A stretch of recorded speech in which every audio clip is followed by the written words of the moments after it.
Living in a whitewashed corporate hellscape, business culture has sanitized our minds and poisoned our language. You can go to LinkedIn right now and see a bunch of smiling motherfuckers saying, "Wow, I had the privilege of partnering up with It was such an honor to be part of the team. Thank you so much for an unforgettable experience." dude, it's a job. Why you gotta make it sound like a trip to fucking Disneyland? It seems all we do in this country is work and brag about how much we love going to work. Is your job really that much fun? Is it that satisfying? Do you feel truly fulfilled at your job?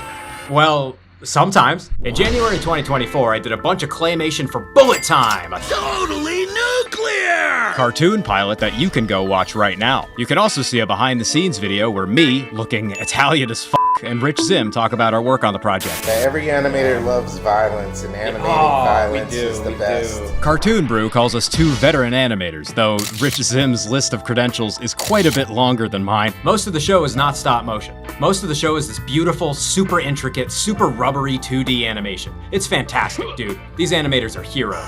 Chris, Bob, the rest of you, heroes. Oh, and it's scored by Danny Elfman, a young up-and-coming musician who I'm sure is gonna go far. Thinking about Danny Elfman the whole time. I wanted Danny Elfman to see my animation and think, like, nice. I can tell you right now with no exaggeration, working on a project this bombastic, this star-studded, this violent was a genuine privilege, an actual dream project. Most stuff isn't even close to this much fun. So let's talk shop. For my work on Bullet Time, I was told to animate a Mortal Kombat style game if it took place in the Ren and Stimpy universe. I love that. Ren and Stimpy is famously rubbery and bold, known for pushing expressions and key poses, mixing up the rhythm and exaggerating follow-through and secondary action. It's a ton of fun. Great stuff. Mortal Kombat, however, is pure utilitarian, just frames where they need to be for the game to work. You want a punch? There you go. There's your punch. By digitizing photographs of actors in costume, Mortal Kombat achieved an iconic look. But if you look at the actual animations, they're really kind of stiff, because if they had more frames, they would have run out of memory on their ancient 1990s computers. So for my work on Bullet Time, I tried to marry these two approaches together. I wanted things to feel snappy with exaggerated follow-through, but I also wanted it to feel weirdly rigid and sprite-esque, like the animations were sloppily pulled out of a can. Big, clean, pose-to-pose movement, but with nice, elastic cushioning and follow-through. Rubbery, but clunky. So that's what I was thinking about going into this project. For the rest of this video, I'm gonna talk about the footage and how I animated what I animated. Let's start by talking about the method. This whole project was shot on a down shooter. That's a camera pointing down at a table. The figures were placed on their back atop backlit glass, so any semblance of a floor is an illusion. If a character jumps, you physically have to move them up in space. If a character walks, any foot registration is done manually. So that's how all of it was done. That's how I'm able to get these kind of effects without worrying about gravity. So with that out of the way, let's talk animation. So I figured we're gonna start at the beginning and then like go through semi-chronologically. That's me and Zim. That's Zim. Zim did these donuts here. Oh, it's great. It's great looking stuff. Now, Eddie asked if I wanted to do the title scene of the video game. He asked, hey man, would you be interested in doing that? And I was like, to build all this out of clay and like animate that, that'd take a week. That'd take a week. And like, I only had a couple weeks to do most of the claymation, so we can't throw away half the budget on the title screen. We just can't do that. All these character sculpts here are Zim, but animated by me. The fatty liver, this guy's great. He's like slaps his stomach twice and then blows his little horn. His little fucking party blower. It's so funny that like this guy would be in a fighting game. Like he's such a loser. Why would anybody pick to play as this guy? What I like to do when I'm animating is I like to act it all out myself. I don't necessarily film myself. I hardly ever use live action reference. I generally just, when I'm standing there and a character's gonna do something, I will just kind of do it along with him to see what part of my body moves first. You know, I'm in my neutral pose here and I'm thinking, okay, I'm gonna pull out my party blower and blow it. The first thing you do is move your head to the blower and then breathe back and then you go forward again. So it's like neutral, bring it to it, go back, blow forward, and then you're back in neutral. Now I really like Smokey Lung here. I think this guy came out great. He doesn't have a lot to do, but what he does, I think he does it really funny. He's got that big joint. Zim actually did Brain's idling animation. This is me though. I love that. That little throat cut is very funny, I think. The difference between these two frames, that's like real big. Like we're gonna like ease into the move and then we're just gonna be there. And then when we get there, there might be a little wiggle at the end. and then we're there. And then we vibrate. So it's like... I think I did a pretty alright job. Round 1. The game begins. And again, those donuts there are all Zim. Those are sweet. I didn't do any of that. Now, Zim did the walk and the idling animations. I really like his idling animation here. The up and down on his little floppy forehead dildo. Then the rest of this is me. Now I'm trying to be very crispy with this. I'm trying to be very kind of snappy pose like Mortal Kombat stuff. But then when you hit your final position, you kind of vibrate or you have a slight cushion or a bounce back.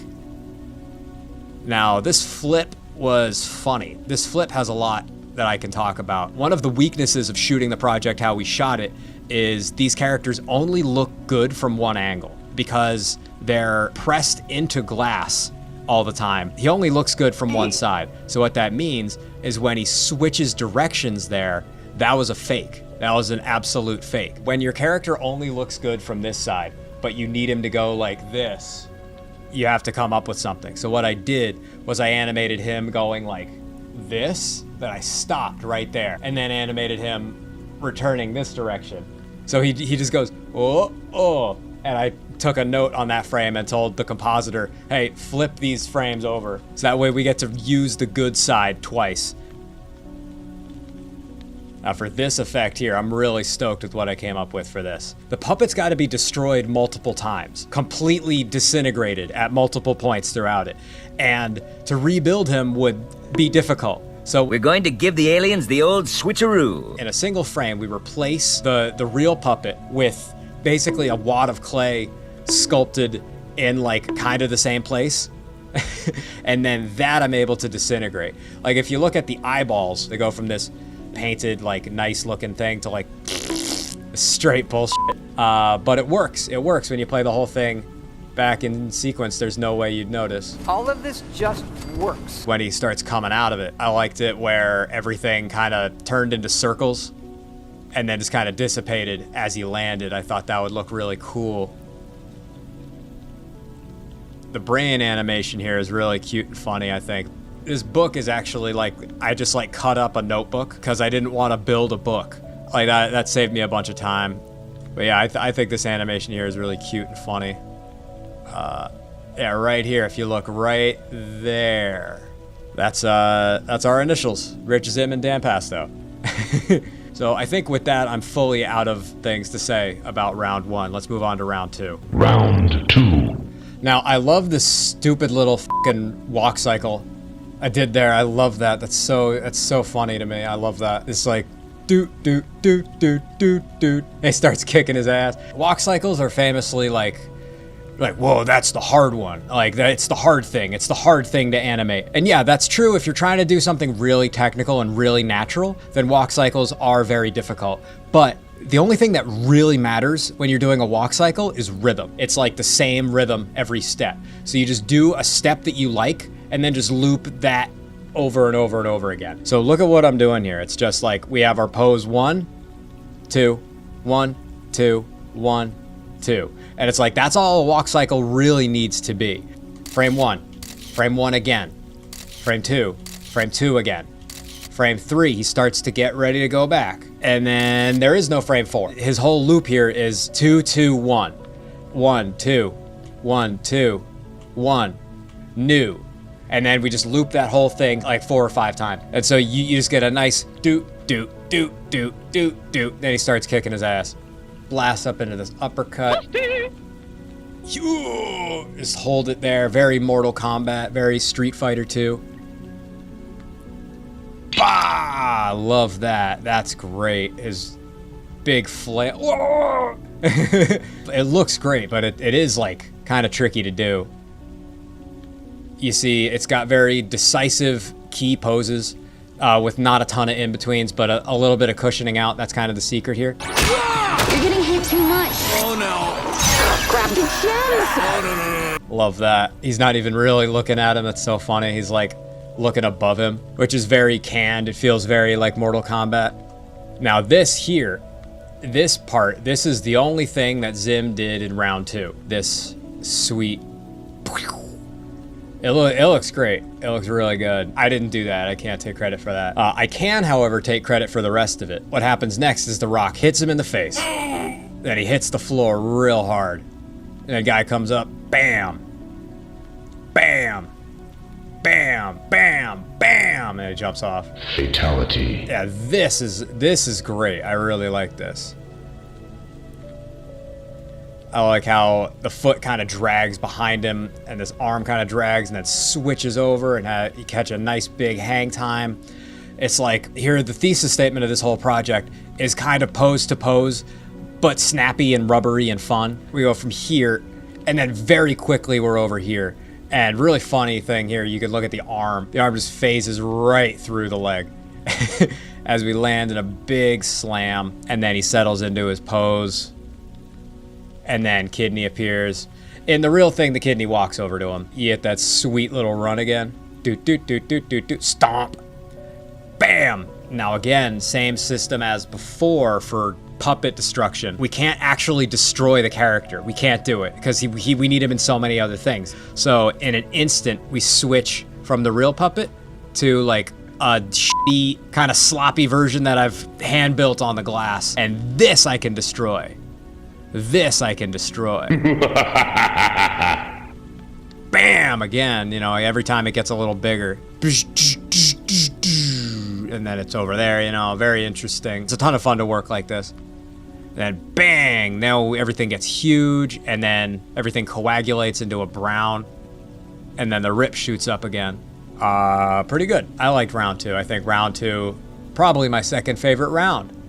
After round 3. Round 3. We start out with Brain jumping and doing a double kick, but they're blocked. And then bam! Big ass kick. Let's talk about that.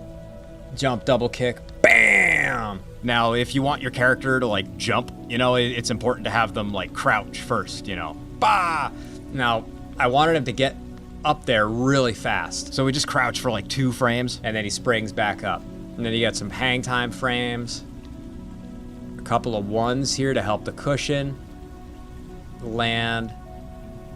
Big kick in the face. Love that. Then he throws the rock at him. Catches the rock, breaks the rock, jumps up, eats the gems. Yeah, and there we go. Now, this character was built by my friend Vinny. I hired Vinny for like a day to build this guy. Love Vinny. Hope you're doing well. Friendship. This guy has like styrofoam bits and then clay skin on top of that so that it will all look nice. We swapped the puppet in a single frame. The head was in the same place and the feet were in the same place. Then the shirt starts to rip off here. A big jump.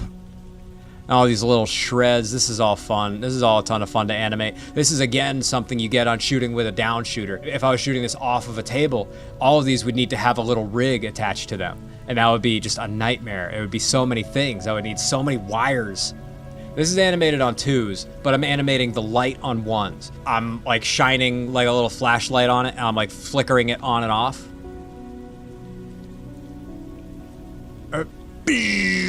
As he gets huge. Bam! Slams the floor. I love this guy here, by the way. This guy's fun. Grabs his little kidney dick. Grab his dick and twist it! Nice settle on it. Get a couple of vibrating frames, and then he starts lifting him up. So this was done in 2 passes, where his blue like schlong, that's attached to the hand. But this guy is animated underneath it. They're not actually attached. And this is sweet. This is very video gamey feeling. Bam, bam, bam. And then every slam, his eyes get huge again. Those are just white, like, ovals with little pupils on them. And this here, this is my favorite part. This is like my favorite run cycle I've ever made. I think this is so funny. It's got such great rhythm. The torso twist is animated really nicely. So much of this is actually animated on 1s. We only have 2s when he hits the apex of the jump. Yeah, that's great. That's a great effect. Those are just little white circles, and I'm just replacing them. It's like that one's a little bit smaller than this one, so I'm just swapping them. As this guy shakes back and forth, like, he's clearly in great pain.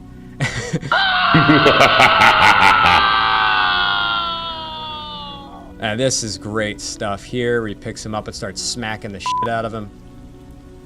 Big increments like here, and then he's very briefly here, and then he's here, and then he's here very briefly, and then he's back here for a long time, and then you just loop those. Between these two frames, I put some red clay in his hand in order to fake that he's picking him up. They have a nice big blast on the eyeballs here, but then they very quickly return to normal. And then he looks up at him like, oh, please don't do it anymore. Oh, please don't do it anymore. And he keeps doing it. Hits him with a million billion punches. Then here he like rips out the kidneys. And that's the same technique as I did before, where it's like, that's the puppet. Then he's suddenly replaced by just purple clay on glass and some blue clay and some red clay as everything starts to fizzle away. And then he lands, get a nice big, like, you know, he's going so fast that, like, when he hit the ground here, it's like, it keeps going a little bit. He pulls out the kidneys, then they jump on him and start attacking him. Bounces off the wall. Now, I love this little stomp. Let's talk about this stomp for a second. If you pretend to go in for a stomp, your body is not gonna be all moving at the same pace. You're gonna be up here, your foot's gonna straighten out, and then your body's gonna come forward. It's not gonna be uniform. It's gonna be staggered a little bit. That vibration there at the end, that, you know, it makes him really feel big and scary and mean. And then you have a nice big sploosh of gore. And this guy just gets absolutely nuked. And you'll notice his texture is starting to look shitty. That's because I was running out of time. So I was like, I'm not gonna smooth him out. You're gonna get what you're gonna get. It's gonna look great. And nobody cares. How you lose tons of time in Claymation is trying to make every frame really smooth. If it has this quality, you can actually go pretty fast. There's a little bits of clay on his head, and there's bits of clay off of his head. And then a big flare out, like oh, I'm ready. Unfortunately, this part was cut for time, but when he gets hit with the big laser beam, I animated a sweet effect there where he disintegrates into a million bits of ash. I think that came out really nice. In an instant, it turns into a bunch of different dots. Then starting from the bottom, they whiz over to the side. It feels very like he's really getting fucking disintegrated. Unfortunately, it ended up getting cut for time. But you know, kind of what you want to do is you kind of want to overwhelm your employer with so many good things that any decision they make is still going to have lots and lots of very good things in it. So unfortunately, this guy didn't make it, but we got so much other good stuff. I'm really not upset at all. Yeah, round three was crazy. Round three was very crazy. Finish him! What can I say in a conclusion here? Most of this was all regurgitations of very similar tropes, very similar attack patterns. A lot of 2s and then 1s and then 2s and then 1s. A lot of going from big pose to big pose with not a lot of in-betweens, but then a lot of cushioning out and a lot of like recoil back.